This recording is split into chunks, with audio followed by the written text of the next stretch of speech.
और जो बाबा साहब ने कहा था कि शिक्षा शेरनी का दूध है, मैं अपने आप को इस चीज़ के लिए गौरव महसूस कर रहा हूँ कि मैंने वो शेरनी का दूध पिया, इसलिए मुझे इतनी इज्जत मेरे मामाओं ने, मेरे भाइयों ने दी, और इसका मैं ज़िंदगी भर शुक्रगुजार रहूँगा।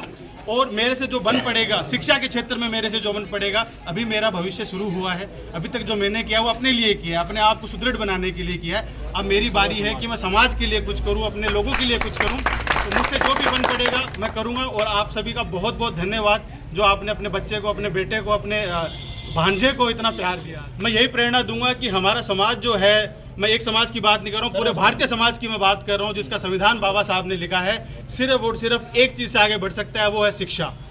शिक्षा के अलावा हमारे पास और कोई साधन नहीं है जिससे हम आगे बढ़ सकें। तो सबसे जो कहते हैं सबसे धारदार हथियार है, जो सबसे ताकतवर हथियार है, वो है कलम।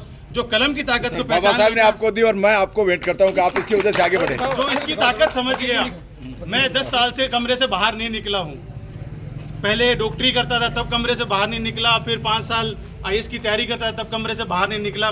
परंतु आज जब कमरे के बाहर निकला तो इस कलम की ताकत ने, और मैंने कभी कुछ किया नहीं उसके अलावा, लेकिन इस कलम की ताकत ने तो ये चरितार्थ कर दिया बाबा साहब की बात को कि शिक्षा इज सुपर पावर, शिक्षा इज मोर पावरफुल।